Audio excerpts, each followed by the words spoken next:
Question for lack of a better word, I guess, kind of opening the playbook up a little bit, flea flicker, things like that. Yep. Is that a kind of a concerted effort going in to kind of experiment with different things, and just kind of feel things out? Yeah, I think a couple things. Coming out of the Minnesota game, we're trying to create more explosive plays. That's one thing for sure. And I think sometimes it's the opponent and the structure of the defense and so forth, but also getting Connor a full week of practice and the reps of the different things. The starter gets the majority of the reps during practice, and sometimes the other guys don't get those reps. So I think it was a combination, a concerted effort, trying to create explosives. And I think the defense we played was a lot different than the one we played at Minnesota, so it allowed us to do some of that. But at the end of the day, you got to execute it. I was proud of our guys for executing some of those things and thought they gave us a shot in the arm at times. We always talk about game needs to slow down. Yeah. From your perspective, what does that look like, specifically as it relates to Connor, but Yeah. also just in general?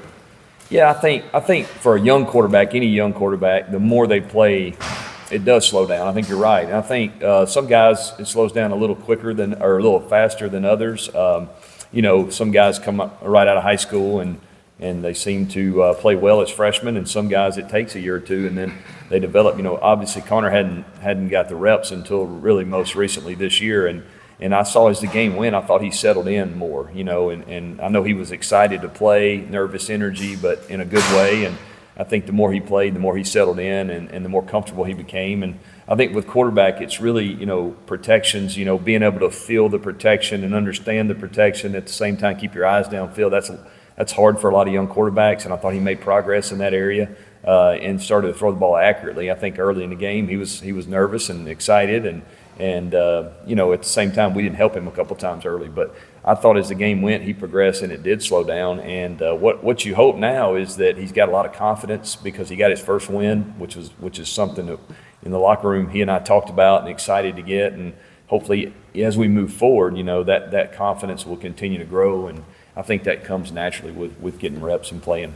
Adversity travels. Either way, It's it's a a cut a couple times. I was trying hard with that. With Connor after Yeah. that first series where he's getting smacked in the mouth. Oh, yeah. There was a time where he ran back into the end zone and it's kind of like, oh God, here we go. Yeah, I was too. Yeah. But that's what I'm saying. Did you try to, want to, or have to get on the headphones and say, look, let's calm down here, buddy? Like, were you trying to sort of soothe him over the headphones? I think it's important during the game on game day to handle those guys the right way. You don't want to show panic as a coach, and you don't want to you want those guys to play with confidence. And if you have to be careful. I think how you approach it. There's a time and a place I think for you to really get after a quarterback, and there's a time that you just try to settle him down. And Connor's a really smart guy, and it's not he understands. He'll come off and get on the headphones and say, hey, I screwed that up.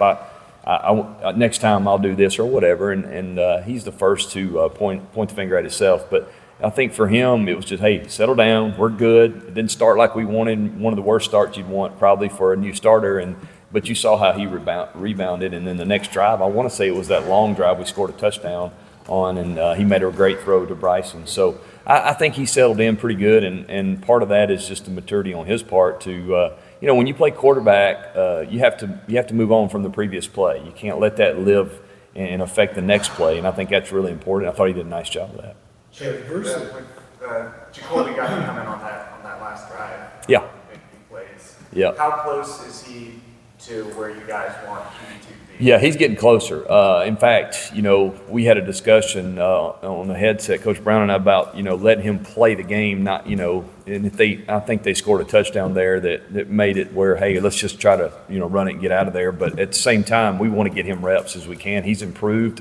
You see his progress. Last week he got all the reps with that second group, and he's coming. It's just a matter of time. And I think for him, just getting comfortable and the more he improves, he's get closer because he's one play away now, and he understands that. And I think the sense of urgency that he's showing in preparing and practice is going to pay off, and he's in a good spot and mentally, and I think he's approaching it the right way. Adversity can spawn growth. And What's that now? Adversity can spawn growth. Yeah. In the first half, Connor loses Austin Lasky. Yeah. The guy he's more comfortable with. Right. Back to shut a few Yeah. months ago. Right. And then he loses kind of that comfort with Omarion going out. How do you think he handled those changes during the course of Yeah, the game. very- How much do you think that helped him grow? Yeah, I think very well. I mean, being up in the press box, I'm not right in front of him, but there was no panic in his voice or on his face at halftime. I thought he handled things very well, tried to execute the offense, and we've got other playmakers too. Amarian's a huge part of what we do, obviously, but I thought, we got a lot of confidence in Bullet, and we got a lot of confidence in the other backs and the playmakers on the perimeter. So just got to do a better job of executing and getting those balls to him, and he did that as the game moved on. And like I said, I think he's got a really good demeanor to play the position, never too high, never too low, and I think he responded the right way on Saturday. If you can talk about, if I can follow up. on Yep, that real go ahead. fast. If you can itemize maybe a couple of things both ways. One, maybe a couple of things that Connor did really well the other day that you're very pleased with. Maybe a couple of things you kind of speed up the improvement Yeah, process. I thought he made good decisions for the most part in the zone read game. Pulling the ball when he was supposed to, or giving the ball in the zone read game. There were some other things that are box count runs that I thought he should have handed the ball early, but as the game went on, he corrected those. A lot of our runs, especially an 11 and 12 personnel, they're box count runs. Meaning, if the box counts is good, we want to hand it. If it's not, we have an option to throw it. And I thought after he saw it a couple times, I thought he handled those very well, so improved as the game went. The biggest thing I think he did is he kept playing. He didn't let one play affect the next play, and that's what we talked about a lot. And I think that showed. And as the game moved forward, I think, hey, I made a mistake here, but I don't let it carry over, and I thought he did a great job with that. Matt talked about trying to get Connor to have more fun and stop trying to please himself, especially on Saturday. What has he tried, maybe on or off the field to ease that pressure for himself? That's a great question. I think Connor is a really smart guy that he wants to do well for himself, but also for our football team and this university. And when a guy doesn't have a lot of experience, maybe he puts a little too much pressure on himself. But I think the more he continues to play, he'll grow in that area. And really, we just want him to play with confidence, and we got confidence in him. We've told him that. He understands that. And I think, again, the more reps he gets, I think the more he'll show that for sure. Just two quick questions. Yep. Players that you use offensively. We play 34 guys, 34 different guys. Offensive line, maximum, 13? I think, 13 sound, yeah. Mm-hmm. In Bullet, what's the offensive player of the game? Just evaluate. Yeah. Max said he seemed to do everything well. Yeah, I said this, I think, one time in front of you guys before. Like, when he got here in January, one of the most impressive freshmen I've been around that comes in January, goes through spring practice, and he looks like he belongs already. And usually that's not running the ball, because a lot of times those guys can run the ball no matter what. But it showed up in pass protection. It showed up in learning the offense. It showed up in understanding when we check the protection to something else and so forth. And I think that's a testament to him and how he prepared, but the high school program he came from as well. And he's shown that maturity from day one. And the physicality that he's shown, I think, too, when you stand in there and pass protect, or you run between the tackles like we try to do, sometimes freshmen, they take a little time, but he looked like he fit in from day one. We had a lot of confidence in him Saturday, and he got his opportunities, and he did a great job with it. To ask you real quick Yep. about Christian Hamilton. Yeah. Like, I think for the outside, maybe a UNC football fan, you think receiver, you think J.J. Jones, Nate McCall, Sure. Kobe Paysor, Yep. Chip, Culver. How have you seen his development Yeah. progress? And what has allowed him to get on the field? He's starting these games for you, and he obviously had his Yeah. first touchdown pass. I think for him, the thing that when I think about Christian, he's tough. He's a tough guy. He does a lot of the dirty work, blocking on the perimeter. He's going to catch the football. He's extremely competitive. He tries to play physical. I know he's not as big as some of the other guys, but he plays physical. And in a lot of things that we personnel and try to get quick huddles and things, he's in that because of the physicality he shows. And he'll catch the football. He's got really good hands, and he caught the long one on the trick play. But at the same time, we got a lot of confidence in him, and also being able to play multiple positions. That's something that's made him extremely valuable. He can play outside. He can play inside. I know Lonnie has a lot of confidence in him, and I just like his demeanor. He's kind of a quiet guy, no drama, and goes about his business in the right way. Well, he was more of a slot when he got here, I guess, right? And he's Yeah, sort of branched out. but you got Nate, you got Kobe, Ships played in the slot some, so having a guy that can do both and move inside and outside is really important, and he kind of has fit that role for us. What have you kind of seen in the early prep on some of those defenses? Seems like they're pretty opportunistic. Yeah. 3 picks and 6 sacks already. Yeah. It seemed like they've created some turnovers. They play extremely hard. Those guys are very active. The D linemen, they don't seem, when they're getting blocked, they don't stay blocked. They're fighting to get free. The linebackers, they like to fit downhill. The secondary, those guys, they can run. They're going to do a great job, I think, challenging you in the passing game. So I think they're a solid football team. I think they do a great job with what they do. I know they've had success in their program. So, for us, and we've really tried to work on this here. I know Coach Brown's talked a lot to our team about it, is, for us to really play UNC every week. Let's focus on playing good, clean football. We've said that against Minnesota. We've said that against Charlotte. And I think for us, you always respect your opponent. Their strengths, but at the same time, we need to go out and play good, clean football. And offensively, we hadn't done that yet. Not a complete game. We did some good things Saturday, but then we turned around and did some things not so good too. So we want to just be really more consistent. How are you trying to prepare Colin for that kind of opportunistic defense come at it? Yeah, I think just try to make it where, hey, we know where to go with the ball every time. There's no guessing. There's no indecision. I want him to be really decisive. I want him to make good decisions, quick decisions, but be decisive. When you commit, hey, I'm going to do this or do that, let's commit to it and be all in and be on time. I think that's important. Making sure his footwork's right so he is on time. And then, again, studying this week and knowing the game plan inside and out. I think those are things that he's going to do well this week. Is being decisive one of those things that Yeah, struggle? I think any quarterback. Well, I don't know that he's struggled. There's certain things he's been really decisive, and then there's certain other things that. And in his defense, defenses are really good at. They know you're watching the film too, so they might present you some things you hadn't seen before. And when you have a quarterback, maybe it's inexperienced, haven't played as much. It takes him a minute to see that and react to it, but. At the end of the day, for the most part, I think you saw as the game went on, he made better and better decisions and really settled in. Chip, I haven't had the chance to look at that film. Zach Greenberg was one of those guys that got some extended run. Yeah. Blasting it down. How would you evaluate, the snaps that he played, and just how would you kind of assess his performance having been able to? Yeah, I think for his first real action, extended action, I thought he did a nice job. He tried to be physical. There's some things I think footwork-wise he'd want to clean up in the run game, but. I thought he ID'd the defense correctly most all the time, and the center's a valuable piece of that, making sure we get everybody on the right page, and he's a smart guy. And, for him, he's getting extended time, and making that jump from where he came from to here is big for him. But he's practiced well all week, and I think he's in a good spot, and I think the more he plays, I think he'll improve each and every time out. When you guys went through the process of bringing him in, Yeah. I don't know how much film you watched and how much film was even available, but Yeah. what did you see on film at the D3 level that you thought could translate to this? Yeah, that's a great question because we spent a lot of time on film. When you get a guy from that level, at other places I've been, we've taken some lower level guys too, and we had one that panned out and became an all-conference player and is still playing in the NFL. But he signed as a tight end and kind of grew into an old lineman. I think Zach was one of those, not necessarily a tight end, but I think his body developed once he got there. And what you saw on his film was he liked to finish. He played extremely hard, and that's what he should do, probably at that level, if you think about it.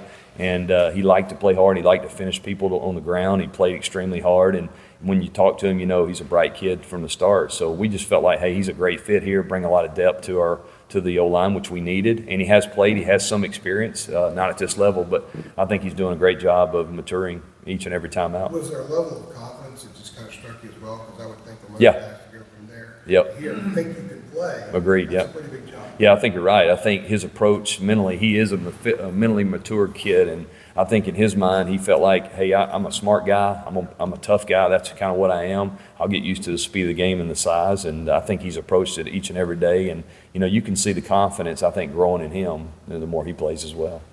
Got time for one more. Yep. Are there things that you do this week to possibly prepare Bullet to start? Yeah. Depending on how Marion is? Yeah, I think so. I think all those guys have to be available. I don't think you can make it with one running back. I know with Minnesota, Marion got the workload. It was one of those kind of games. But, yeah, I think so. But we got confidence in all those guys. You saw Caleb Hood got some action on Saturday. I thought he, was getting himself back going. I think that room, Larry's done a really good job of putting those guys in situations in practice where they're getting reps with the ones. And at times we've been able to rest on Marion, especially in the live stuff. So that's been really good, and got a lot of confidence in those running backs. Real quick, what was the name of the tight end that you said going to a lineman instead of lineman? So, man, you would tell. It was 2000. 17 at Auburn. He came from UMass. Jack Driscoll, and came from UMass. Okay, Got there again. that's tough, man. When you've been coaching a long time, it's hard to remember all this. Sometimes I'll call somebody the wrong name. Somebody I'll coach. Appreciate you. Thanks, guys. All right. Pulled it out, of course, with, Hangman kind of missing some extended time Sure. here a little bit. You guys got a chance to see Harvey, you got a chance to Yep. see Thompson. Can you discuss, I guess, with both of them specifically, Sure. the things about their games that you like and kind of how your feelings about them Yeah. stepping into that role? Was very proud of how they approached the situation, approached the news.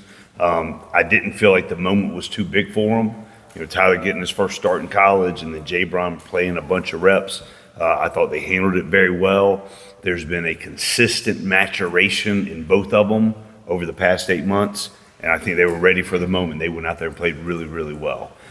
They both have differing styles of player, but both very effective at what we're asking them to do. And I think just that experience, kind of being thrust on them, they're going to even have more confidence going into Saturday now they've gotten their first significant amount of playing time under their belt. Do either of them have a particular similarity with Hangman that maybe they, picked up from Right. his game, or maybe that he's kind of instructed? Well, I think one of the cool things is just the way Ruck prepares, and they've gotten to see him do that, and they went through the same preparation process too that I think helped them.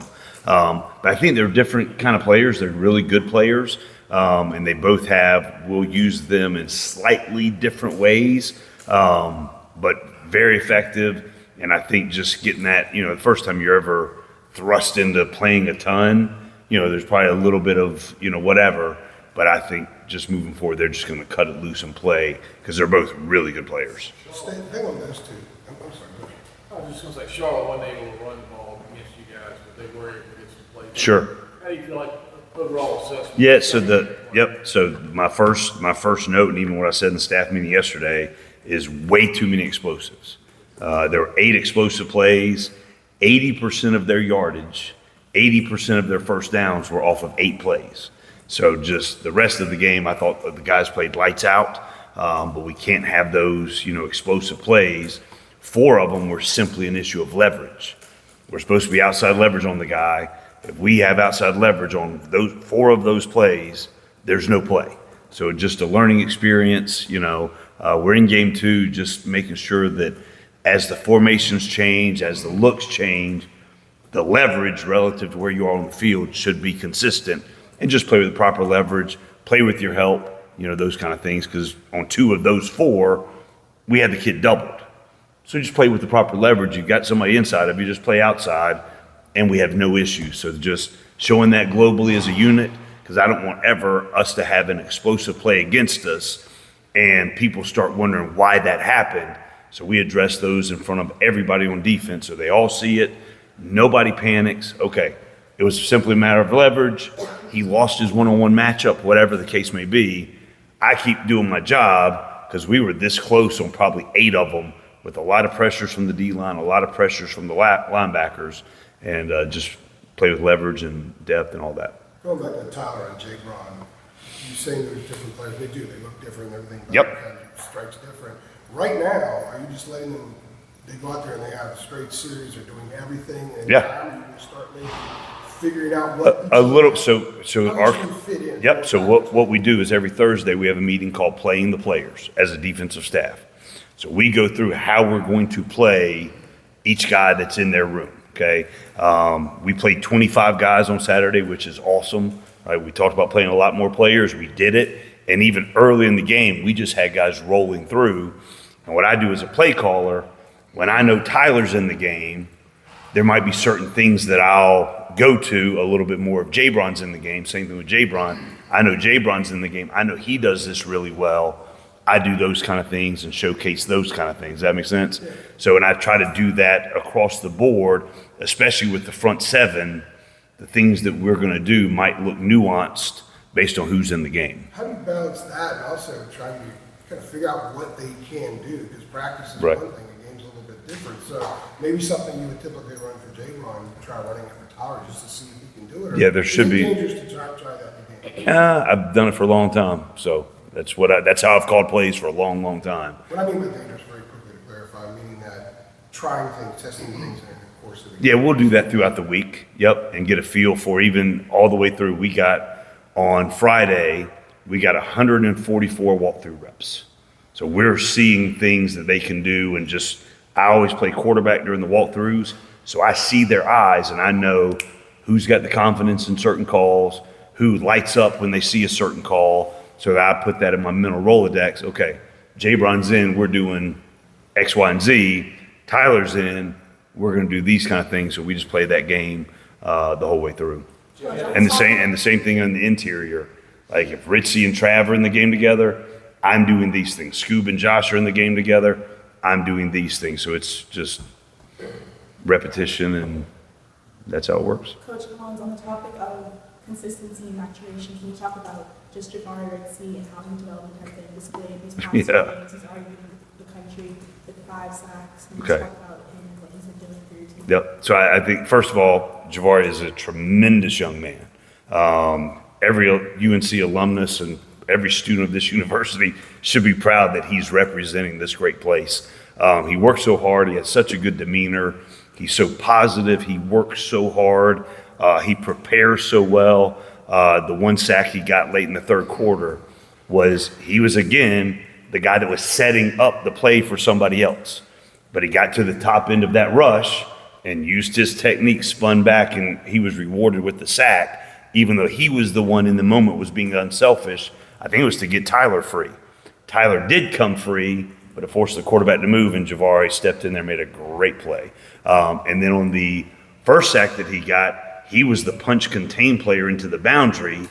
The pressure flushed him. He kept playing technique and makes that great play. So I think it's just accumulation of execution, preparation, being a tremendous athlete has all come together, and I'm just so proud of him to get rewarded for all of his work and who he is as a young man. Do you think that his leadership is also showing up outside the field as well?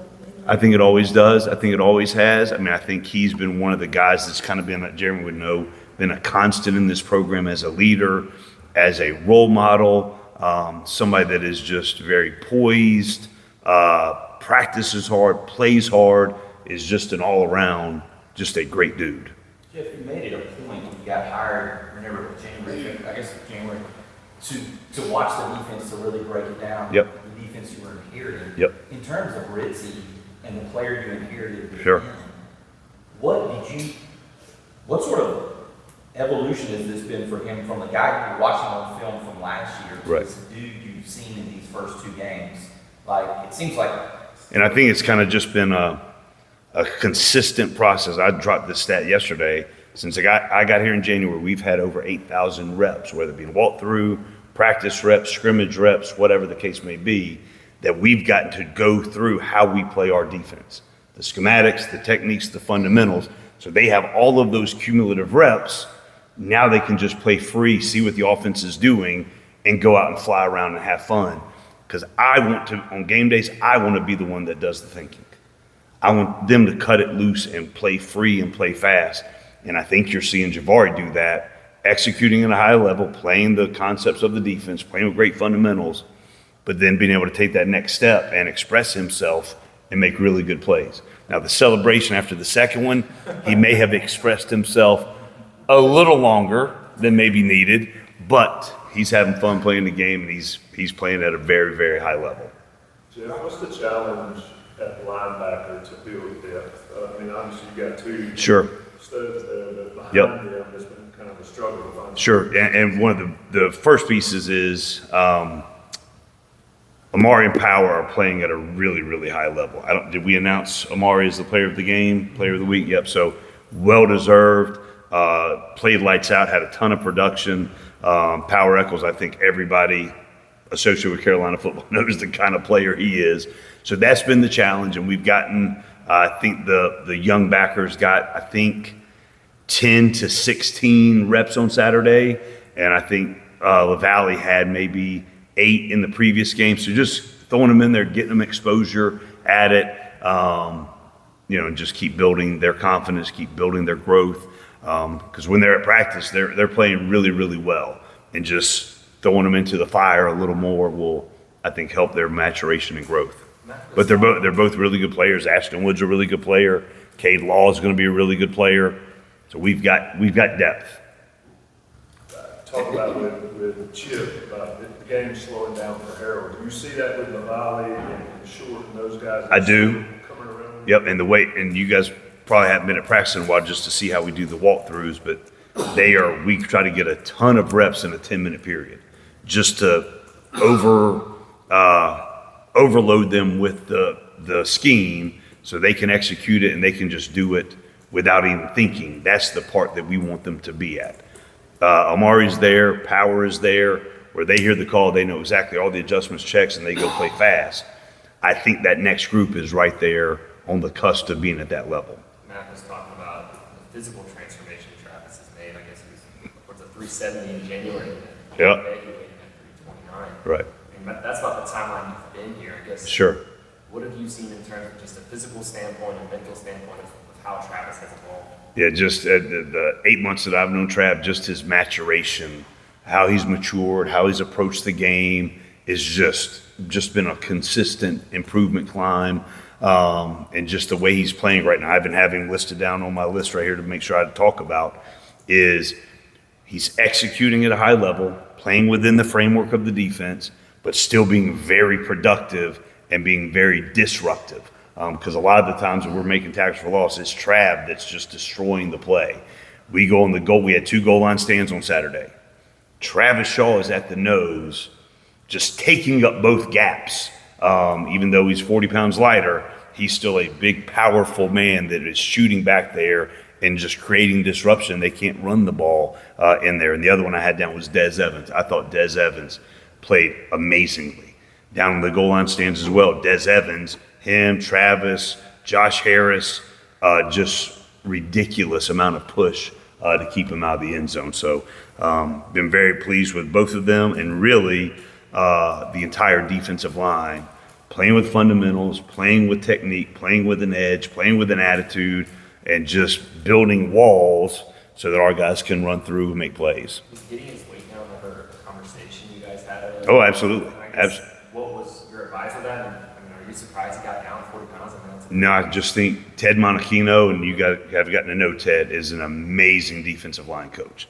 And when somebody that's coached in the NFL for 16 years and coached some of the best, say, hey, Trav, you get down to 330, you can be in these conversations.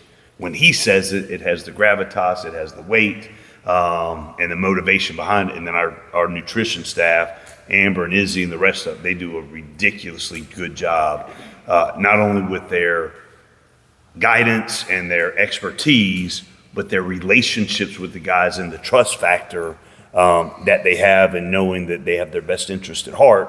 And if you follow their advice and instruction, you're going to be able to accomplish it. And the other one, to your point, is Marcus Allen. So Marcus Allen got the second award for the defense, the Menace Award. Marcus Allen made some key open field tackles on Saturday that I don't know if he makes last year. He's 10 pounds heavier. He's more confident in his physicality. He's stronger. And I think he would self-admittedly say that those 10 pounds that he's added, and it's been really good weight, led to him being able to make those tackles. One was a 3rd and 3 or 3rd and 3 on the goal line, and he makes a huge open field tackle. Great technique, great fundamentals. We executed the call perfectly, switching off the routes. But then stopping somebody from getting in the end zone, that ain't an easy task, and Marcus did it. Two-part question on Caleb Cost here. Your general thoughts on how he's played so Yeah. far? And also, with some of the mistakes that we've seen, the evidence of a guy that missed spring and is still a very young player at one. So I think, so 2 of the leverage plays were Caleb, but I made sure I'd made a big deal yesterday. Caleb Cost played really well Saturday. If you watch the totality of how Caleb Cost played, he played a really good football game. There's 2 plays that he wishes he could have back, 2 plays he wishes he could have played with proper leverage. We'll get those things fixed. But the other plays that Caleb was in, he was playing really good. And when you play DB at this level, there's going to be some plays that you're going to get beat one-on-one, and everybody sees it. Brush that aside, put the ball down, let's learn from it, and let's go. But Caleb Cost obviously missed some of the spring. I think we had him, 2 practices? maybe 3, whatever. So just the fundamentals, techniques, and just playing with the leverages that we require in the system, he's going to get it and be a big-time player for us. And if you just watch every single play, you would say 21 had a really good game. DBs have to have a short memory. 100%. He and I had that conversation, not to quote Ted Lasso, but I talked about being a goldfish yesterday during stretch lines with Caleb. Like, hey, it's over. I'm past it. We've learned from it. Keep it moving and let's put the ball down and let's go. He's a baseball guy. They inherently have short memories as well. Okay. Have you seen that from him? I'm not. I mean, I'm saying like from short memory with what you're doing, with Yeah. some of the mistakes he's making. Well, I think, when you first start getting his third start now in college, I think the further you get, that's an easier task. I mean, I'm 50-something years old, and it's still hard for me to let some things go as well. Like the last touchdown that they got should have never happened. We had bad communication. They go for a touchdown. I didn't sleep Saturday night, so even though I preached trying to be a goldfish, I wasn't a goldfish after that. I was still pretty upset about it, so. Jeff, in terms of, I know we've been talking a lot about the defensive line, but in terms of the guys that you've been able to use through 2 games, I think it was 9 guys who got in at Minnesota. Yep. 11 guys the other day. Yep. I think the most snaps anyone played against Charlotte was 32 Yep. on the D line. I mean, in terms of freshness early in the season, I would think you have to. That's setting up exactly. That's like that. right on target. That's what Coach Brown and I talked about back in January, and Coach Brown has harped on it the whole last 8 months, and everybody's bought into it. All the coaches have bought into it. The players have bought into it. There's an unselfishness to that group that's really cool, and they're understanding, hey, if I'm whoever X, Y, and Z, I'm playing 30 plays or 40 plays. Well, those 30 and 40 plays are going to be my best because I'm fresh. And I think they've all kind of bought into that style of play, and there's not been a drop-off. Any of those 11 go in, like Rodney Lore and Joel Starlings played on Saturday, they played winning football. They played really good. Same thing with Jay Braun and Tyler we've already talked about. But it's nice to have a defensive line that has so much depth, so much size, so much quality of play across the entire front. And if we can just keep them rolling, I think it's going to be really good for us. One other emphasis that you had this year is better tackling. Yes, sir. You mentioned that in Yep. preseason. Plus the tackling back that one-on-one was obviously a great example. How do you Right. assess the tackling for the first 2 weeks? So the first game, the explosives came because of poor tackling against Minnesota. So the explosives, I think 8 of the 9 or whatever, 6 of the 7 were because we missed the tackle at like 3 or 4 or 5 yards. Ended up being explosive. That wasn't the case on Saturday. We had 1 missed tackle on a over the ball route across the middle, missed the tackle, missed a second tackle that led to an explosive. The rest of the explosives were not due to missed tackles. And I thought we tackled really well throughout the game at all 3 levels, which is, we just got to keep building on it. The thing, when we have our unit meetings almost every day, on Tuesday's practice, there's a huge graphic, tackling and pursuit can be improved every day. So we talk about it. We list the rushing yards that we had in the first game. We list the rushing yards that we had against the second game. Running to the football matters. Tackling in space matters. Gang tackling matters. And we just kind of reinforce that across the whole defense. PFF had you guys for only 3 missed tackles Saturday. Was that the number that you guys had? I think so. I know we had 2 on that one play. So What are just some of your Last one, yeah. What are some of your just early impressions of studying Central, what they do on offense? Yep. What stands out? yeah, so I think the running back's really good. They've got a big offensive line that's got a lot of starts coming back. 88, the receiver, is long, athletic, really fast, and they do a lot of things that can pose problems. So we actually spent the last 4 hours watching them, game planning them, all those kind of things. But I think it's a really good offense. All right. Thanks, Jeff. Thank you, guys.